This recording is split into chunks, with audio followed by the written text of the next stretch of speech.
They don't want you to talk about affirmative action. They don't want you to have strong views on transformation of the economy. The other thing I want to touch on is why I think the ANC will get 65%. But we are only, 30 years into our democracy. So maybe the nature of this is we should be a child democracy for much longer.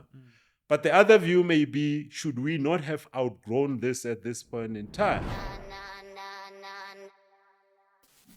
Spread the fire. Welcome back to SMWX. And today I'm extremely excited once again to welcome back a friend of the show. We're joined by the leader of CITIZANS, Mr. Jan Moganwa. Thank you very much for joining us. Thank you very much for the opportunity. So where do we begin? Today we were going to discuss the landscape of political parties and helping voters understand where political parties fit within that landscape. You've done a lot of work thinking through this in the work of CITIZANS. Talk us through. Absolutely. So, I mean, for a bit of recap, what we are working on is a movement targeted at professionals. Yeah. And largely because that's the tax base of South Africa, that's the skill base of South Africa. And until we find something that excites them, then we are going to have challenges about getting them to come and contribute their skills. So that program is going well.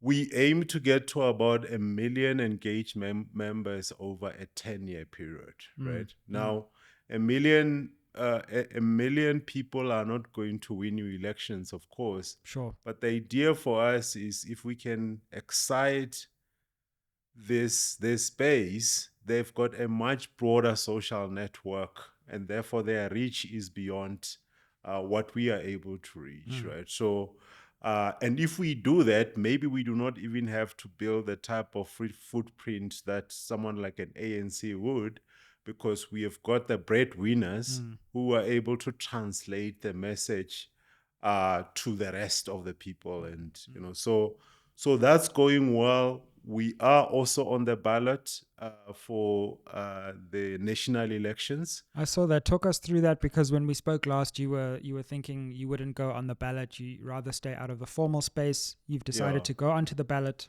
What's behind that? Yeah. What has been interesting is as we speak to people, one of the questions in focus groups and all of that is, but who are you asking that they should do these things that you're talking about? Don't we have enough lobby groups and all of that?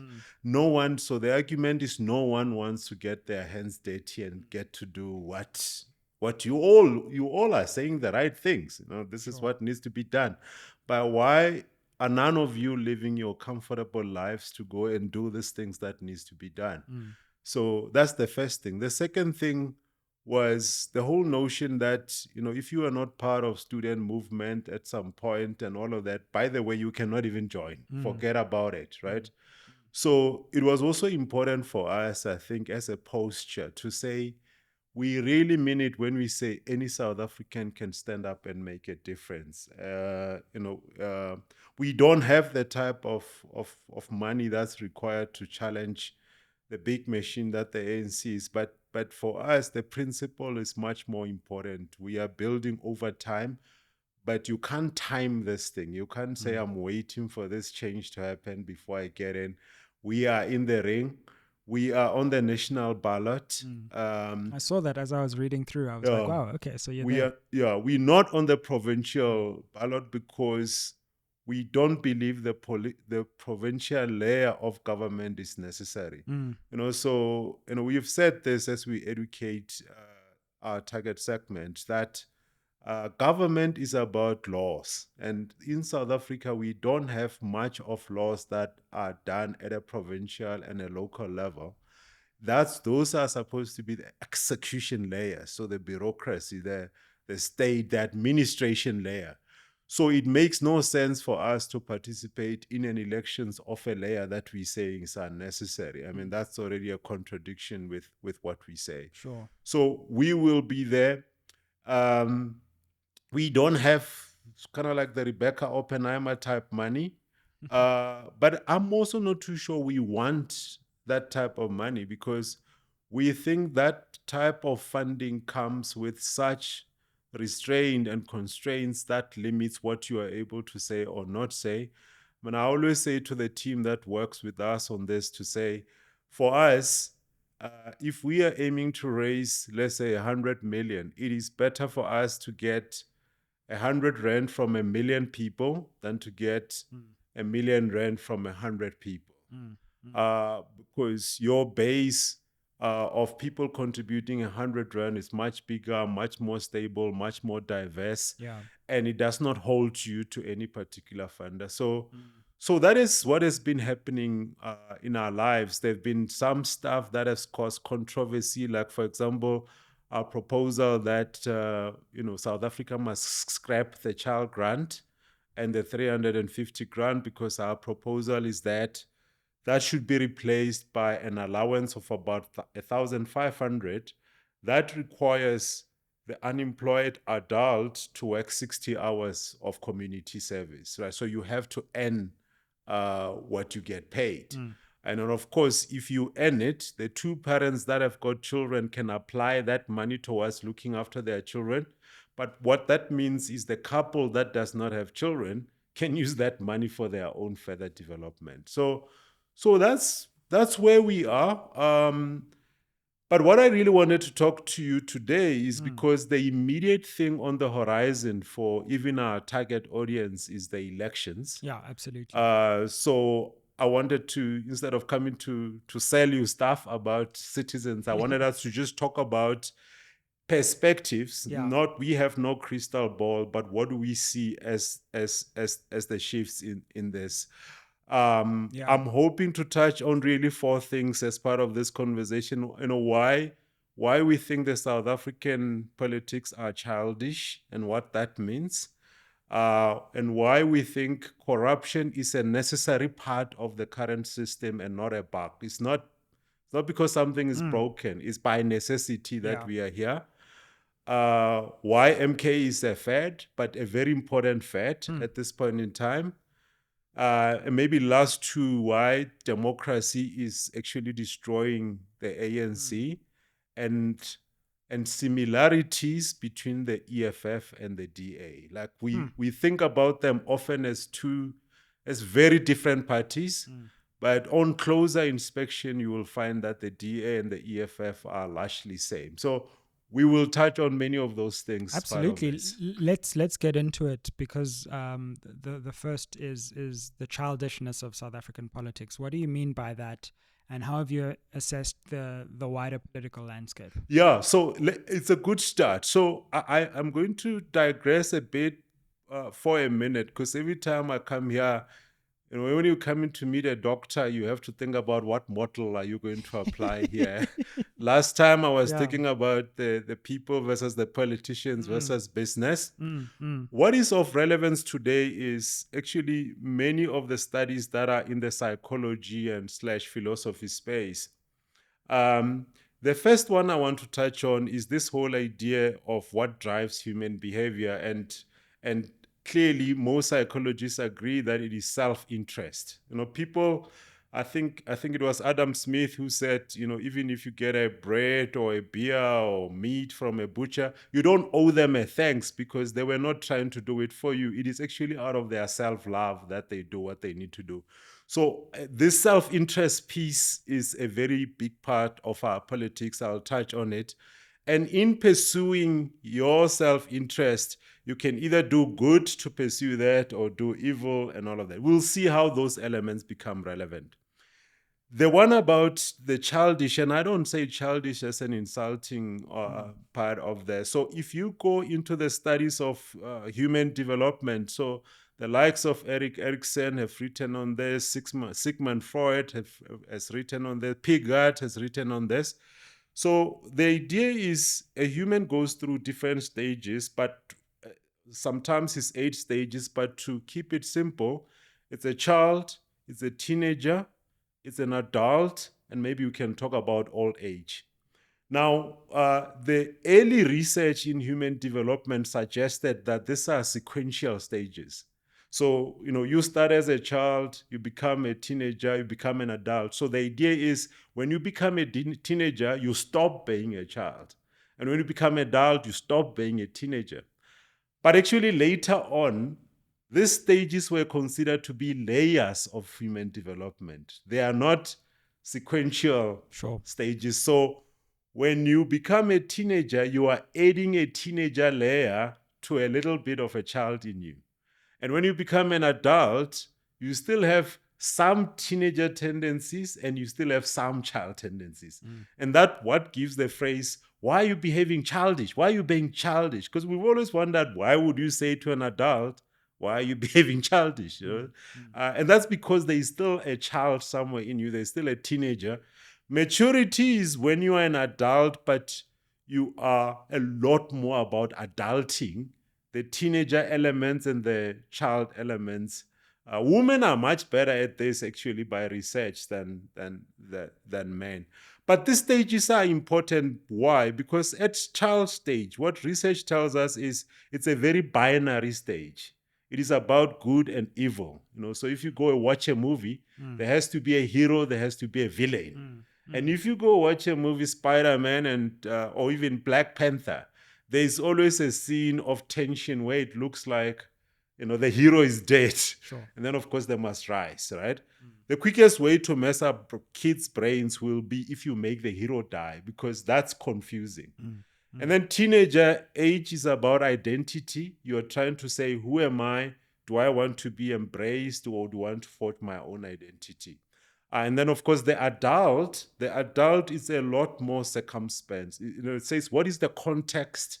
What is the relative? So when you become adult, you don't have absolute views necessarily on any one thing. You always say, what is the context? Tell me the context. And this is why in the South African politics, the debate between are you capitalist or are you socialist? It's like, no, but what are we solving for? Right? So that's the theory. So let's now try and apply it to the current politics of South Africa. Yeah. The current politics of South Africa have got quite a lot of childish elements because they are still about that's good, that's evil, Sure. that's the hero, that's the villain. A very binary view. Very binary view of stuff. So you can't come and say, I like this about Helen Zille's politics, because people are like, okay, are you racist? I'm like, but I don't understand how I got to that, because I can have positive views about what she says without necessarily agreeing with everything she says. Yeah. I mean, it is interesting that we are a few weeks before elections, but debates have not been about policy. In fact, the biggest shift has been the entry of MK in the political landscape, not because MK has offered any policy position. So the debates are still very much about personalities, very much about hero, villain, and all of that. Now, there are different ways you can look at this. One may be, but we are only 30 years into our democracy, so maybe the nature of this is we should be a child democracy for much longer. But the other view may be, should we not have outgrown this at this point in time? Because then maybe what we are dealing with is stunted development, if we were a human, right? And then someone like something like Zimbabwe, they achieved their independence, I think it was around 1980, but their politics are still very, very much of this childish nature. And that's the concern for South Africa, to say, actually, when are we going to outgrow this? But for me, there are some signs when I start to see people who could be spending their time doing other things, starting to come in and say, I want to make a difference. Then maybe we might be heading towards teenager, where we must at some point say, what type of South Africa do we want to be? Who are we, right? We still have not had that conversation. We piggyback on the Springbok win and all of that, whatever, but those are all superficial. One day, those conversations we still need to have. And then, of course, what are the trade-offs? So when we start to think about policy, what are the trade-offs? So that's really, where the childish comment about our politics comes from. It's interesting because I often think to myself similarly that there's also the role of the South African media that we need to consider in this. And I've come to the view that the South African mainstream media only has two settings: Yeah, euphoria and hysteria. absolutely. Either we're euphoric Yeah, or we're hysterical. yeah, And you can see in this election that no matter the outcome, one of those two settings will be switched on. yeah, Either we must go into panic mode and be hysterical, yeah. or we must be euphoric. And the fact of the matter is that the reality lies between those two extremes. And as a country, we need to, in our public discourse, Yeah, try to avoid making it seem like we're always faced with this choice of heaven or hell. absolutely, absolutely, and that's why the reflection of the overall system is important, because, and I argue the same thing, that we cannot just say we have the bad leaders we deserve, because perhaps maybe we have the electorate we deserve. Perhaps we Sure. have the media we deserve. Perhaps we have the analysts we deserve, right? Mm. Because all of those people, again, they are not in that dichotomy just by virtue of they are terrible or it's out of self-interest. Is what gets the clicks, what gets the so they are just responding to the circumstances around themselves and saying what is best for them. So we are basically being dumped down every time. Oh, by the way, the other thing I want to touch on is why I think the ANC will get 65%, but we will get to that, right? Wow. So we are in the big change in politics is going to come in 2034. Okay. If anyone is into speculative business, you must copyright 2034 is our 1994. not 2024. No, because at some point that is going to be required. I suspect someone's going to do that in 10 years, I'm sure. Absolutely. Can we go there? Because, wow, you've really got me interested now, because I don't see in a million years the ANC going to 65. Where do you come up with that figure? So let's talk about the landscape, and then you will see how the components add up and they get to that, right? So the thing that people need to understand, if you look at the national elections, I'm using round numbers here, don't beat me up, doctor, but sure. The ANC got 57%. Yeah. Let's say the EFF is around 10% less. 10, 11, yeah. And then DA, let's call it 20. Yeah, right? yeah. If you add those numbers, you get to something like 87%, right? That's a very dominant position of three parties. Very, very dominant position of three parties. Sure. So no matter how many times we talk about there is 100 and whatever, 300 and whatever registered parties, 52 on the whatever, on the ballot and all of that, South Africa is actually still a democracy of three. Sure, the big three, as it were. The big three parties. And if we start to talk about them individually and then we build up towards why the 65%, in my view, I argue that all three parties are actually in crisis, in different crises. Okay, yeah. So let's start with the ANC. Sure. The ANC, interestingly, the ANC, I would argue, is the most democratic party in South Africa, as in the rest of the major parties actually has got either a dominant personality at the center of it, or a dominant team of few at the center of it. And the ANC is clearly dealing with the consequences of democracy. Is actually what they got to post Polokwane, because up until that point, you had the typical central command type structure that, coming into the early 90s, had at the center of it the OR Tambos, the Sisulus, and the likes, right? Yeah. And then Mandela tried to carry over that legacy. And that's why you see that none of the elections post-94, the elective conference, the president was contested. Mandela was not contested to the 2 terms. Mbeki was not contested, the 2 terms. The first contest actually comes in Polokwane, and that's because that central command then starts to collapse. There was no obvious generation of people who were able to carry it over. Sure. And then, of course, democracy then starts to be embedded inside the ANC. And that has been the beginning of problems inside the ANC. Because what democracy means is that anyone actually with numbers can raise to the top, whether you get those numbers by promises or you get them by spending money on them. Sure. Right? Sure. So the crisis of the ANC, and then, of course, the ANC then sought to be a broad church to try and make sure that kind of like everyone, is catered for.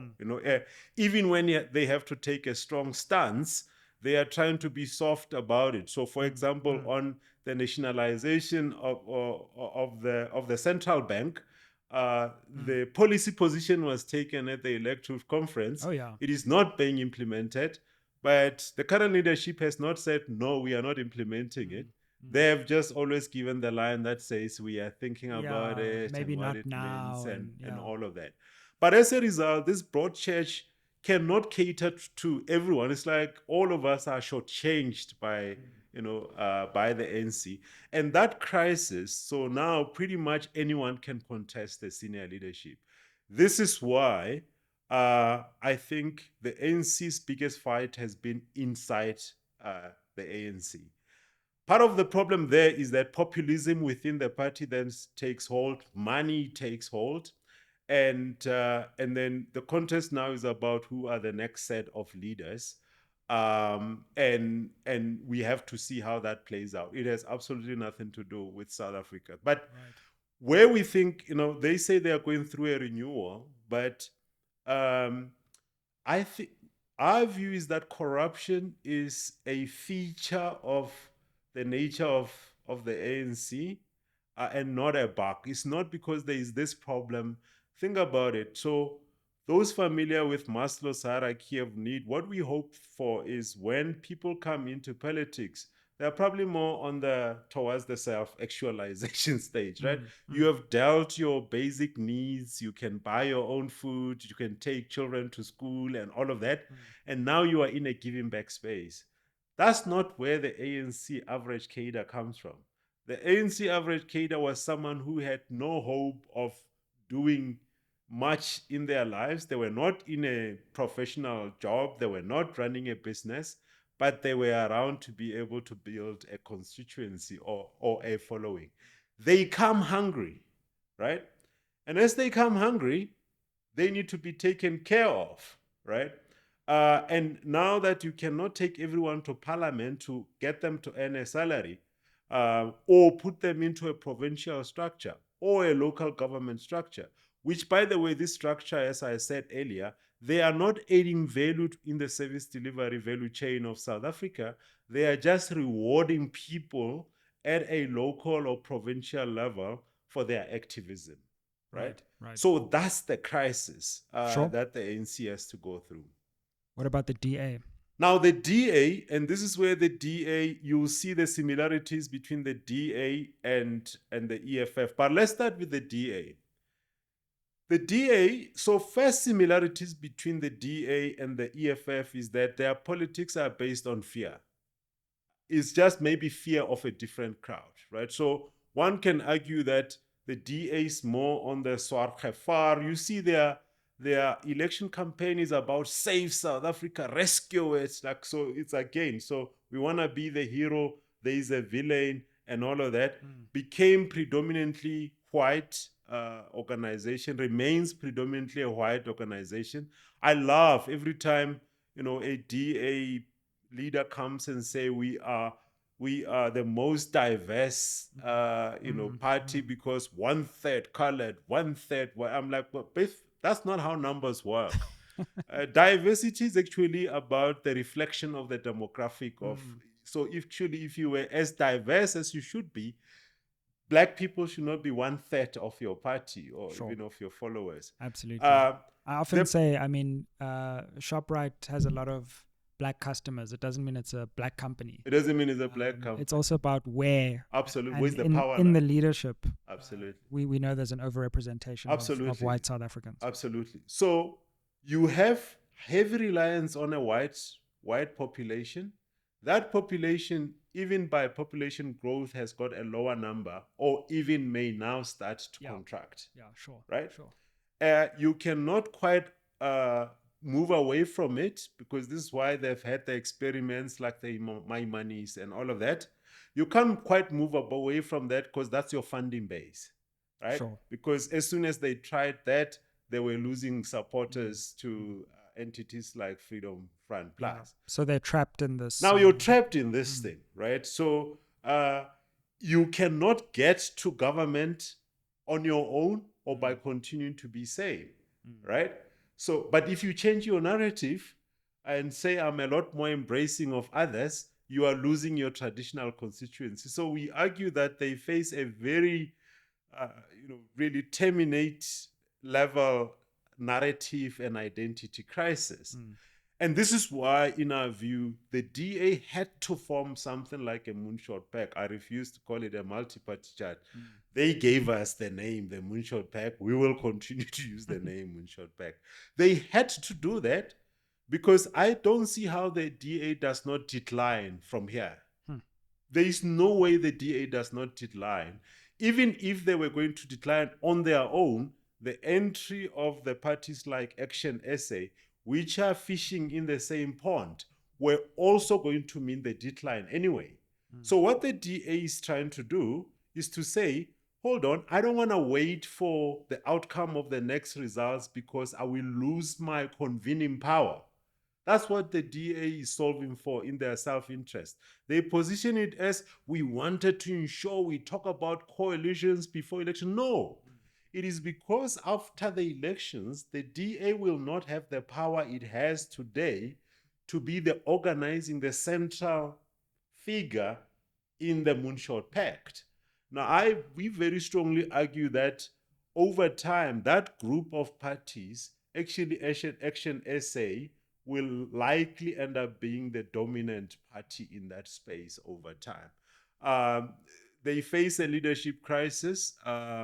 Because, I said this before, John is an example of token appointment, right? It's good that it is no longer just about Black people, because poor John, it has never ever been clear when has he ever been in charge. So the DA's only path to government is as part of a group, and we'll talk about in coalition with who, given that I said the ANC will come out at 65%.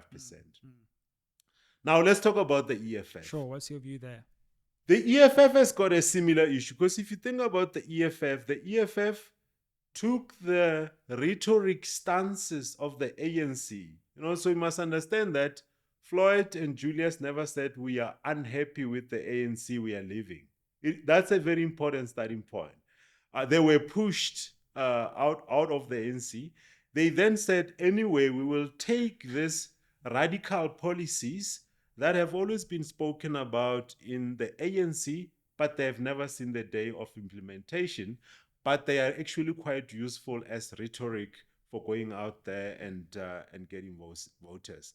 Now, my view is this, is that even though the EFF has shaped, really, they've been the dominant party that has shaped the politics over the past 10 years, if you were having a frank conversation with Julius and Floyd, they will probably say they are disappointed by what they've been able to achieve.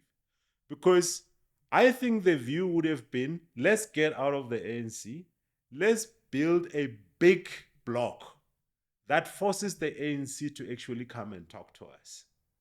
And the fact that they initially got just over 5%, that allowed the ANC to just ignore them, because the ANC could continue to form government without them. And then they got to 10%. We might think that's massive. That's close to 100% growth. But in their thinking about creating a dominant bloc, that would have still not been sufficient. So, and now it is not clear they will ever get to like 20% on their own. Now, I'll argue that the EFF will grow these elections, right, to close to 15%. But I think this will be the last growth of that magnitude for the EFF, because they are running out of space in terms of rhetoric. And this is what I mean. As the EFF start to prepare to go into government, they are starting to want to change their tone, and especially tone on things that got them the supporters. Now, for example, you will hear that, for example, nationalization, Julius is trying to redefine what he meant by nationalization. No, we know what you meant. There's enough content online that says we are going to go to the existing banks or mines, and we are going to take a majority stake of that without compensation as the state. But you can't say that when you're preparing to be in government. So now he's saying, no, actually, that's not what we ever meant. What we meant was the state has to build state-owned companies in the sectors. But brother, we know that was never ever the discussion. So if you want to change it, then tell us that, I think maybe we need to be tweaking this. So you see that contradiction.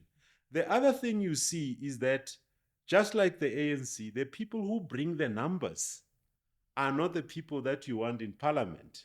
And this is why you see the Busi Mkhwebane and the ATM who came from ATM, Mzwanele, and those, they go straight to parliament without having done the constituency work.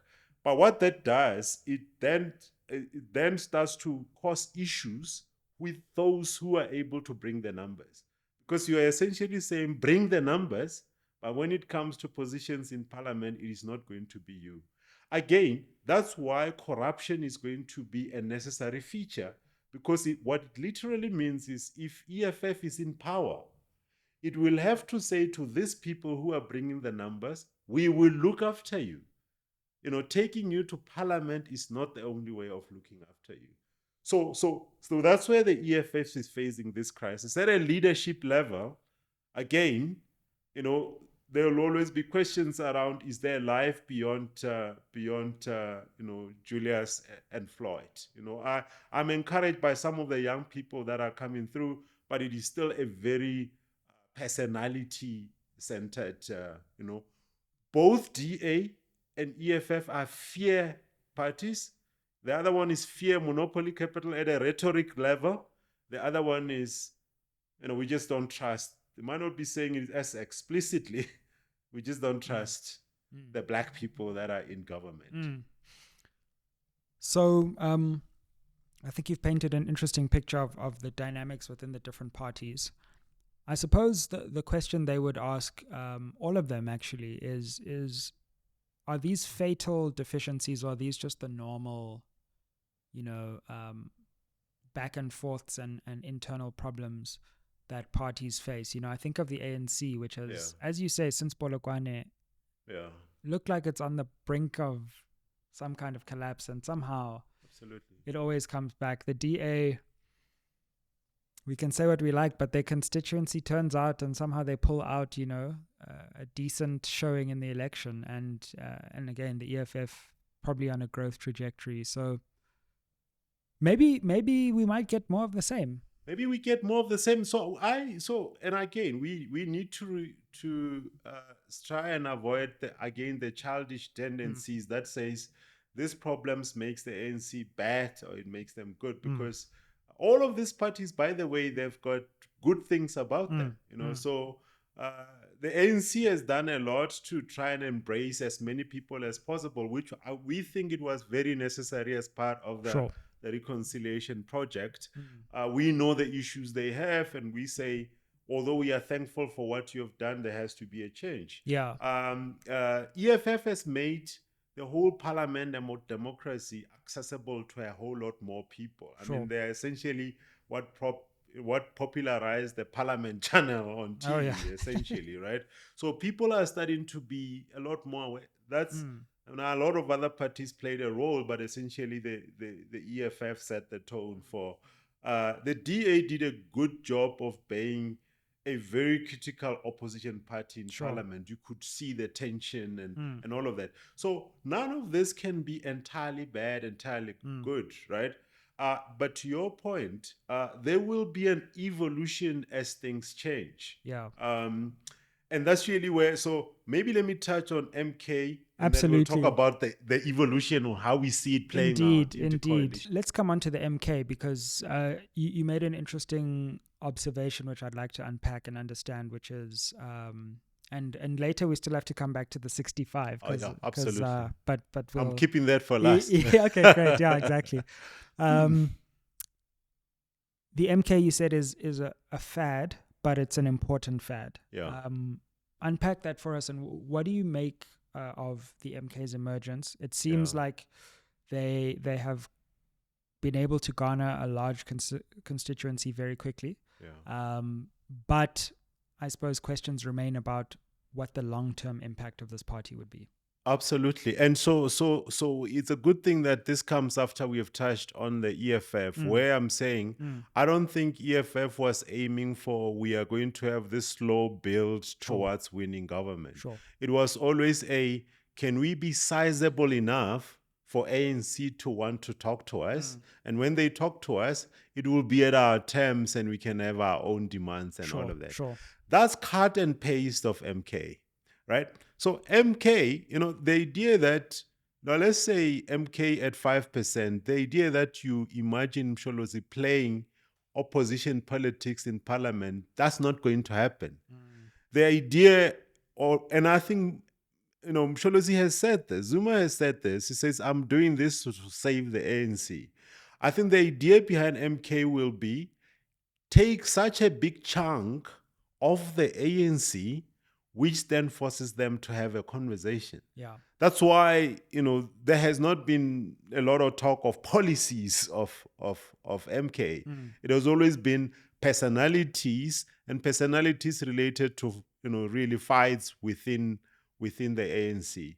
So in our view, therefore, MK is very much ANC. It's very much ANC. It is, how do I come with bargaining power in our conversations? And the only way you can listen to me and my requirements is if I come with a block of votes, right? So the big changes in politics in South Africa, so a standalone party eroding the base of the ANC will always take a very long time.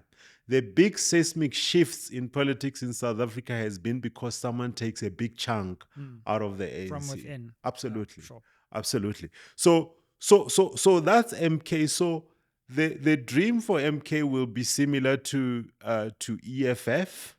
And this is why we think these two parties actually will be a match made in heaven. They are driven by the same sentiment, which is, how do you build a block that allows you to be able to negotiate almost on equal terms, or close to equal terms, with the ANC, right? And I'm sure, there's been a generation of ANC leaders. Who's the next generation? And I think if you are someone like a Julius and a Floyd, you are looking at the potential candidates of this next generation of leaders within the ANC, and you figure that you can eat them alive, right? And so, therefore, we might be potentially heading to a space of some form of merger of this, but we can talk about it. But that's the view on MK, and we can talk about how then it plays out in the elections. It's an interesting view, and I know that there's some other themes that we said we'd touch on, but just to stick with this, we actually recently spoke to Musi Maimane. And he said a very similar thing, but on the other side of the ledger. So he said what he thinks could happen after the election is we could see amalgamation on the multi-party charter. So whereas we have lots of different parties now, there could be a move to unify DA, Action SA, BOSA, and try to actually create a more unified front on that side. And then, as you say, now you're bringing us to the other perspective, which is, can the EFF and MK find each other and maybe, go from 10 each or 5 and 10 to 15 to 20? So it could be interesting to see what kind of consolidations happen after the election. Yeah, let's talk about the consolidations, because that's actually the next conversation that gets us closer to the 65%.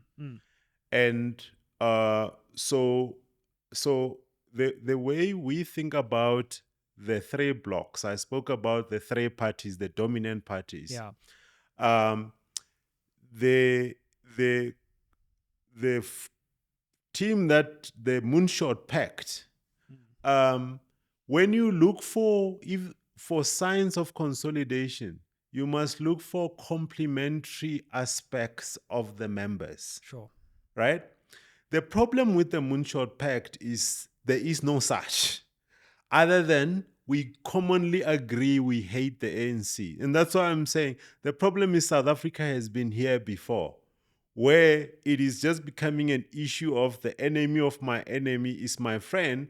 But as soon as that enemy is gone, you turn around and say, actually, you were never my friend, right? Sure. So the Moonshot Pact started on fragile note. First of all, it was just an announcement by DA without talking to anyone.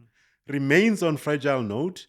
IFP is part of it, but the youth league of IFP has already said, we don't know what you're talking about. And you're starting to hear also Steinhazen starting to talk about, I'm open to talking to the ANC. Yeah. You also see Action SA We starting started to to see Action criticize. SA. So, but going into the elections, again, round numbers, let's call that block, I'm going to call it the Moonshot Pact block. Let's call that a 30% block. Now, in that 30%, I would include other new parties like Rise Mzansi and others, specifically for this reason, not because they are competition, but because that pact is going to be driven by funders. It is going to be funders that says, come together and do this. It's not going to be party ideologies. And if you then follow the funders, you will easily see which parties are going to forget what the leaders say. It's actually like those are the people who are going to decide who forms a pact. Sure. Right? I don't care whether you are in the pact now, out of the pact now, you are in the pact by virtue of the funders. It's really that simple. Let's call it a 30%. Right. Now, we call that block in our lingo, we call it housekeepers. The housekeepers are funded by the elite, but that elite does not want to upset the apple cart. They don't want you to talk about affirmative action. They don't want you to have strong views on transformation of the economy. They don't want to talk about keeping labor laws. They don't want to talk about state-owned entities, even though in a developmental state, there's a role for state to play. Again, it's childish that we are stuck with this thing of saying, if you don't privatize everything, then you don't get it. No, there's still going to be space. So that's why the obsession with the narrative of that pact is purely an anti-ANC. So it is as if change of leadership is going to be all that we need in order for South Africa to prosper. So we call it housekeepers in that sense. Right. Don't upset the apple cart. The problem is there are so many differences between that. You're talking about IFP of Tlhabisa, Action SA of Mashaba. Now, in my view, I don't think Mashaba wants to be part of anything that he does not run himself to start with. I mean, that's just my view. So I think there is a lot of contradictions in that group that will struggle to stick together over a longer period of time. That's the first block of the 30%. Yeah. I think to build closer to the 65%, the next block of the 30%, in my view, is a block that is anchored by the EFF and the MK. Right. Now, that block, I think, will hold together better because it is complementary. It is driven by the same thing, i.e., we are very much ANC people. Yeah. We just don't like how we were treated inside the ANC.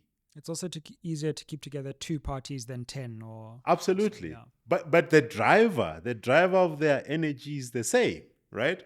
That's at a narrative level. So let's call it the RET. I know EFF may not want to be called, but let's call it the RET Pact, Yeah. right? It might bring others. I don't know whether the likes of ATM and others come into that and all of that. UDM potentially. And I am saying they will get 30%, because I think the EFF will get closer to 15%. Mm-hmm. And believe it or not, I think MK will get closer to 15%. Wow. Right? Now, I'm trying to think. So you've already got 30 and 30, and then you've got 65, which is taking us Absolutely. above 100%. It takes you about 100%. So you've got the 15% of the MK. Yeah. And again, people are trying to dismiss this by saying this is a KZN. I'm like, history of big chunks coming out of the ANC support a number close to 15%. So you think they could go as high as EFF came that? out. The guys were not at the top of the shop. They were in the youth league. They came out at 5% initially. Yeah. COPE came out. Again, without the clear, obvious endorsement of a president, they came up about 7%. Yeah, 7, 8, For some reason, people want to convince each other that Zuma, who has been at the top of the house with a big followership, is going to come under 5%. I don't know how that works. Sure. So you see MK potentially getting as high as 15? Absolutely. Absolutely. Because it will do better than EFF in the first elections. It will do better than COPE in the first elections. And that already places it at close to 10% if you use those numbers. So it comes to 15%. Close to 15%. The Zuma era is characterized by, if you talk about let's call it a corruption cake, like in code, is that it went broader. I think what happened under Zuma's time is that you had a lot of people getting a tender for 2 million, 5 million, and all of that. The characteristic of the current government is that the cake is bigger, but it goes to fewer people. Right? Now, this is people who know money. They are not trying to get 100 million. They're trying to get 5 billion out, right? That cake is not getting to as many people as it did under Zuma. So there are a lot of people sympathetic to that. I call it a fad, though, because it is not a party based on long-term we want to build a better South Africa. It is a fad because it says we want to really hurt the ANC and then force them to talk to us, and then we can then come with our conditions, right? It is not meant to probably live longer than the elections of 2024. Okay, I've now figured out the 65. Is it? Yeah. Are you seeing where I'm seeing, because there's 40 left over, but there's 15 that's outside but inside. Yeah. So let's reconcile the pieces and then start to put it all together. Yeah. So you've got 30 of the housekeepers. Yeah, sure. Then you've got the ANC, and then you've got I argue at 35. The ANC gets to 35, not because a massive opposition party has taken a big chunk of ANC voters, but because of the breakaway. 35, wow. 35. That would be an absolute... That 35 would not have been, not even in the space of probabilities, before the emergence of the MK in the picture. Absolutely. Right? So when people were talking about ANC should worry about going below 50, ANC was never worried about that. ANC at 45 still forms government. Sure. ANC at 46 still forms government. Yeah. There will be all of these parties that are twerking to say, let me be the party that gets you to the 50%. So ANC anywhere in the 40s, they are still in power for the next 10, 15 years, right? MK is the game changer of these elections. They will take a big chunk, and the MK has got a lot of complementary stuff with the EFF. I've said about the rhetoric, so the narrative, the RET, and all of that. But there's also good complementary aspects between Julius and Jacob Zuma, former president. Why? They don't have similar ambitions. Julius is young and he's seeing himself as potentially one day heading to, running the state. Zuma, on the other hand, I'll argue that his requirements are simple. Look after me, stop dragging me to court. He is also now starting to deal with health issues, and now I really hope his health gets better. But the old man is dealing with health issues. I don't see him saying, I am in this thing to try and be an active part of South African politics going forward. Yeah. And that's why I'm saying this is a Fed, because it's a moment in time.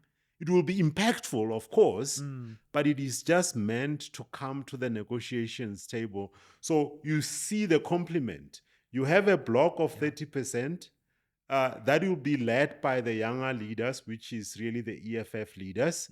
And then that brings together a very solid negotiating bloc. Yeah. And that bloc then can go and negotiate with the ANC. So you've got the 30, the 35 of the ANC, the 30 of the 30, Moonshot yeah, Pact. which The leaves smaller us with parties 5, get yeah. to 5%. Okay. Yeah. Citizens and others. And we are now just all trying to figure out. Yeah. Now, for us, as I said, it's a long-term game. Yeah.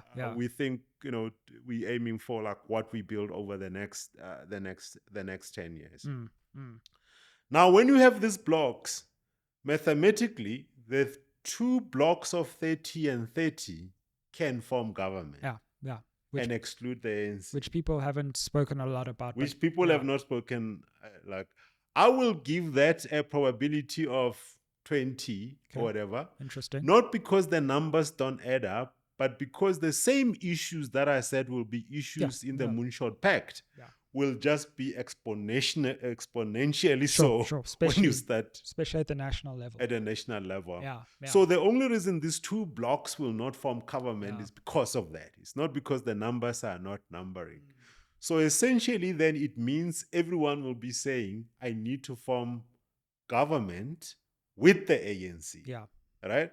So the ANC is going to be the deciding block of who they actually partner with, right? Now, let's talk about the permutations. Yeah. If you are inside the ANC, you've got, the classical principal agent problem. I would argue that the members of the ANC will be a lot more aligned to the RET Pact. Yeah, sure. But if you are the leader of the ANC, you will be a lot more aligned to the Housekeeper Pact. Yeah. Why? Because if you are in the top 6 and maybe emerging below that and Youth League and whatever, you are aiming for the top leadership. And if you are in a coalition with the Housekeepers, so the Moonshot Pact, that does not disturb your ambitions to leadership. Because there's no chance where John contests with Mbalula as an example, because you will be outnumbered. First of all, you are going to be working with a democratic organization. Remember, DA is kept together by the Central Command. Once you form part of the ANC, you're subjecting yourself to elections. Sure. Right? Sure. Democracy. And then democracy is, of course, going to swallow. That's why the National Party that went into the ANC just disappeared. So if you are Mbalula or any of the ministers and you've got aspirations of Lamola and others, you want to go into this thing with the Moonshot Pact, right? And the Moonshot Pact has got an interesting problem. If you go into partnership with the ANC, you're dead, especially for DA. Yeah. If you don't go in, you're dead either way. So I really don't want to be the DA, because if you go into a partnership with the ANC, you've lost identity completely. Yeah.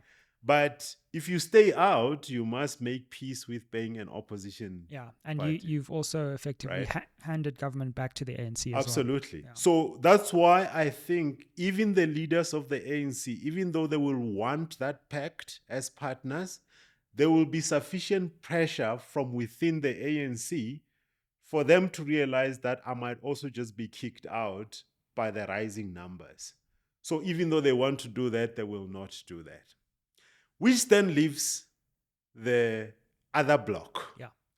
The other block has got simple demands, right? These are the things we would like you to talk about. Whether you do them now, do them later, there'll be some minor concessions. Like, for example, nationalization of the Reserve Bank and all of that, which does not even change in any way so there'll be small concessions like that says we can fast track tracking that. Absolutely. State ownership and so therefore this block of the 30 and the 35 will give you the 65% that is going to govern South Africa for the next foreseeable future. Right. And what that will mean, it will mean there have been some shots fired about, potentially Floyd as the Minister of Finance. I think that's a diversion. The requirement, in my view, is going to be now we can talk, right? Julius is controlling a block of 30%, and he's going to demand to be the deputy president. And then what that will mean, it will mean he's the deputy president of the country, but not the deputy president of the ANC. He's got a good relationship, at least from how it looks like, with Mashadile. Then it will be worked back into the ANC to say, we are already president and deputy president at a state level. So now we might as well contest to be the deputy and the president in the ANC. So, sorry, do you think Ramaphosa... Oh no, Ramaphosa at 35%. You're not even talking about I was him. not even going there. So he's gone. No. Okay. I think we must all make peace that Ramaphosa is gone under any scenario. Wow. Okay. Interesting. Sorry, I took that as a given. Many people have said that. We had JJ Tabane on here. We've had Musi Maimane on here. We've had various people who've said after the election we might not see Ramaphosa. No. I think we must just take that as a given. I think for various reasons, including for himself. I think for his own sanity. The man is exhausted, but even politically, there is no space. Because, you're starting to hear things like the ANC says worst case scenario is same performance as 2019, which is 57%. Best case scenario is something else. Yeah. I'm talking about a number like 35%. Yeah, exactly. Yeah. You understand? That That's would be like a disaster. Yeah. Absolutely. So those people come out. The merger of the ANC then happens. And EFF. And EFF. Yeah. I call it ANC United, right?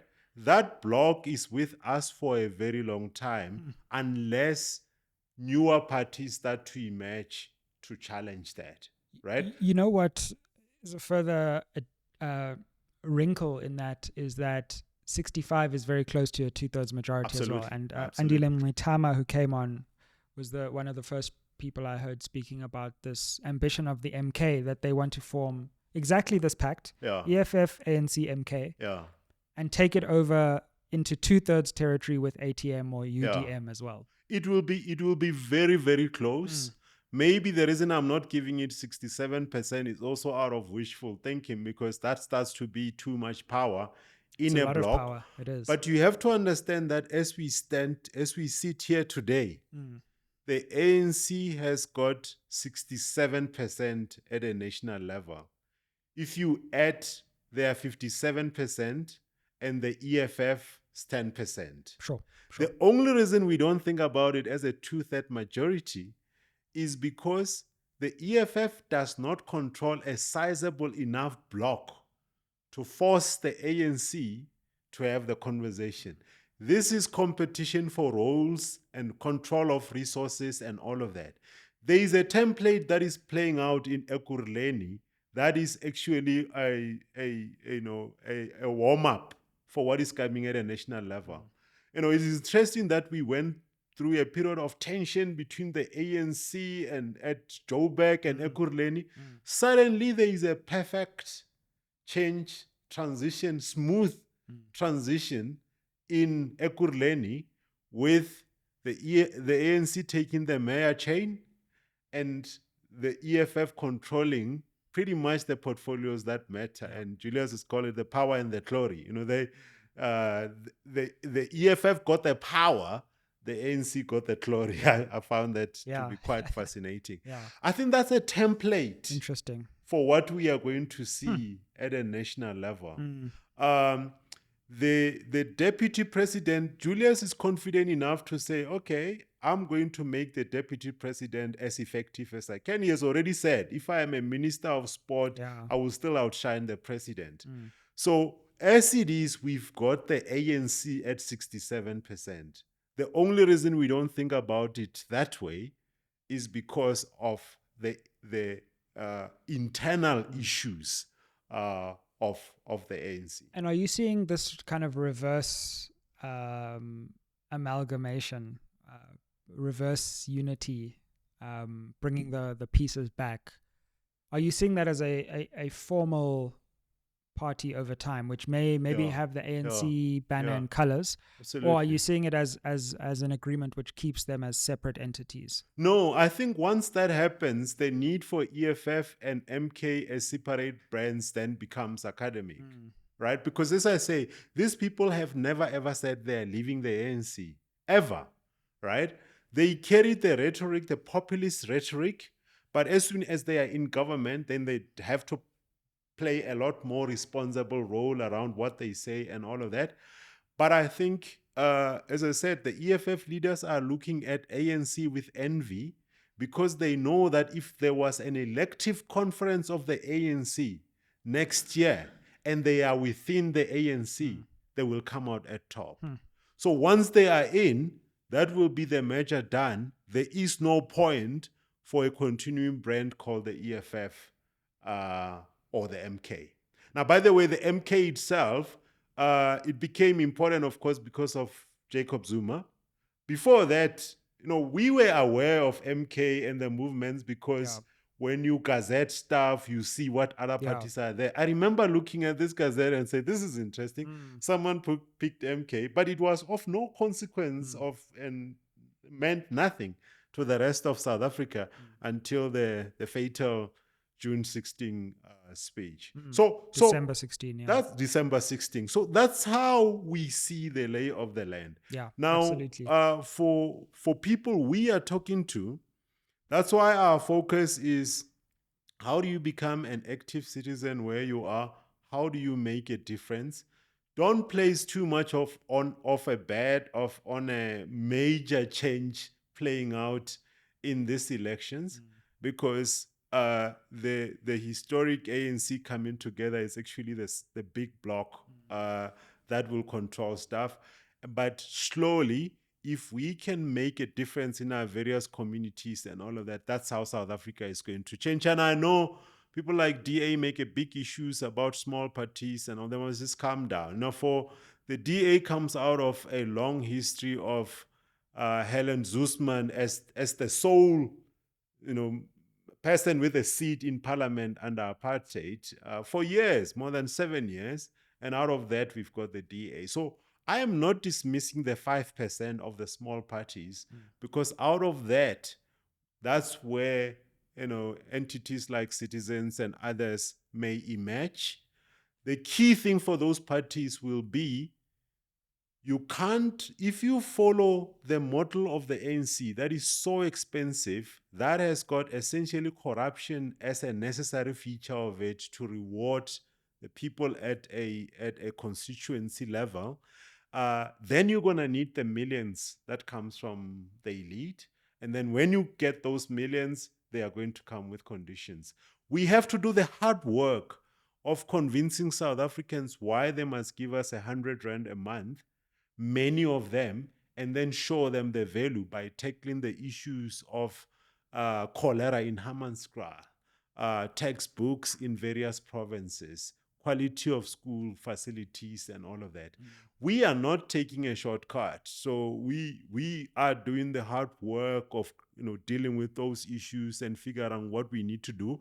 South Africa does not yet have a very big giving to a cause society, especially in the Black community space, maybe because of the poverty we come from.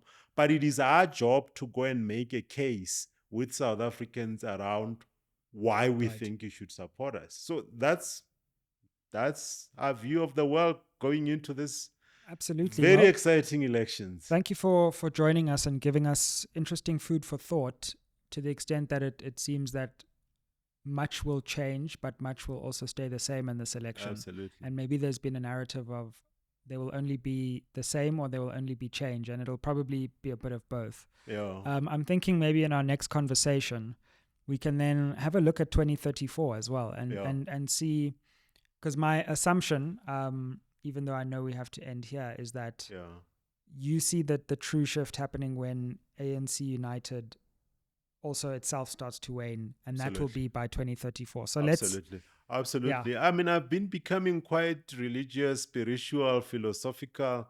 One of the verses I've been quoting in the past week is Matthew 35, verse 27, which talks about, essentially paraphrasing, after they crucified Jesus, they were then gambling on his clothing, the only belongings he ever had, by throwing dice. So when I hear all of this talk of coalitions and all of that, that don't talk to policy. They don't talk to how do we get South Africa out of the space we are in. What we are going to be dealing with over the next 10 years is how to split the carcass of what is left of South Africa. And that's why I'm saying my hope does not lie in any of this stuff, whatever construct of coalition plays out. My hope lies in individual South Africans, especially professionals, as in the socialist speak, that will be the vanguard. Until you have people who are knowledgeable and can comprehend issues playing a role, and maybe starting to escape the comfort of, because we are all beneficiaries of affirmative action and all of that, we were a necessary buffer for a system. Sure. But at some point, we need to break out of that and say, what type of country do you want to build for our children? It's not easy, because it is always nice to be there's ego benefits of being the only daggy at the table in your exco team and all of that, but that's not sustainable. That's not sustainable. And one day our children will ask us very difficult questions to say you were educated, you say you were driven by this, but at some point we need to say we have covered the basics of our self-interest. Now, how do we contribute towards building a better South Africa? And we'll get there. Well, Jan Moganwa, thank you so much, friend of the show, for joining us again on SMWX, and we look forward to further conversations. Thank you so much. Thank you for joining us. Like, share, comment down below. Do you agree? Do you disagree with some of the scenarios that have been painted today? Let's have an engaged conversation in the comments, and make sure to help us get to that 100,000 subscriber mark before the election. Stay tuned on SMWX. Thanks for joining us. Aye.